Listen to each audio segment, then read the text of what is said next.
violence. I don't like it. ভারতীয় cinema দুনিয়ায় আবারও শোরগোল। কেজিএফ খ্যাত রকি ভাই এবার ফিরছেন আরও ভয়ঙ্কর, আরও রহস্যময় এক চরিত্রে। It's over. হ্যাঁ, বলছি সুপারস্টার ইয়াশ অভিনীত বহুল প্রতীক্ষিত cinema Toxic, a fairy tale for grown ups নিয়ে। কিন্তু এবার আলোচনার কেন্দ্রবিন্দু শুধু সিনেমা নয়, বরং ইয়াশের বিশাল পারিশ্রমিক। ভারতীয় সংবাদ মাধ্যমের তথ্য অনুযায়ী প্রথমে এই সিনেমার জন্য ইয়াশের পারিশ্রমিক ধরা হয়েছিল 50 কোটি রুপি। তবে মেন 6PA প্রতিবেদনে দাবি করা হয়েছে অ্যাকশন অ্যাডভেঞ্চার ঘরানার এই সিনেমায় রায়া চরিত্রে অভিনয়ের জন্য ইয়াশ নিচ্ছেন প্রায় 150 কোটি রুপি।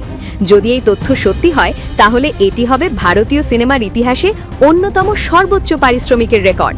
তবে এখনও পর্যন্ত এই অঙ্ক নিয়ে আনুষ্ঠানিক কোনো ঘোষণা আসেনি। শুধু অভিনয় নয়, এই সিনেমার সহ প্রযোজক হিসেবেও যুক্ত রয়েছেন ইয়াশ। অর্থাৎ ক্যামেরার সামনে যেমন তিনি শক্তিশালী উপস্থিতি দেখাবেন, তেমনি পর্দার পেছনেও রয়েছে তার বড় ভূমিকা। টক্সিক সিনেমাটি নির্মিত হয়েছে শক্তিশালী মাদক কার্টেলগুলোর মধ্যকার নৃশংস লড়াইকে কেন্দ্র করে। ভারতের গোয়ার একটি উপকূলীয় অঞ্চলের প্রেক্ষাপটে গড়ে উঠেছে এর গল্প। সম্প্রতি মুক্তি পাওয়া দ্বিতীয় টিজারে দেখা গেছে সার্কাসের রহস্যময় আবহ, পূর্ব এশীয় ছোঁয়া আর এক অন্ধকার সহিংস জগতের ভয়ঙ্কর রূপ। এই সিনেমাটি পরিচালনা করছেন জাতীয় পুরস্কারপ্রাপ্ত নির্মাতা গীতু মোহনদাস। তার ভিন্নধর্মী নির্মাণশৈলী ইতোমধ্যেই দর্শকদের কৌতূহল বাড়িয়ে দিয়েছে। এই সিনেমায় ইয়াশকে দেখা যাবে তার ক্যারিয়ারের সবচেয়ে ডার্ক ও বিধ্বংসী লুকে। তবে টিজারের কিছু দৃশ্য ঘিরে তৈরি হয়েছে বিতর্ক।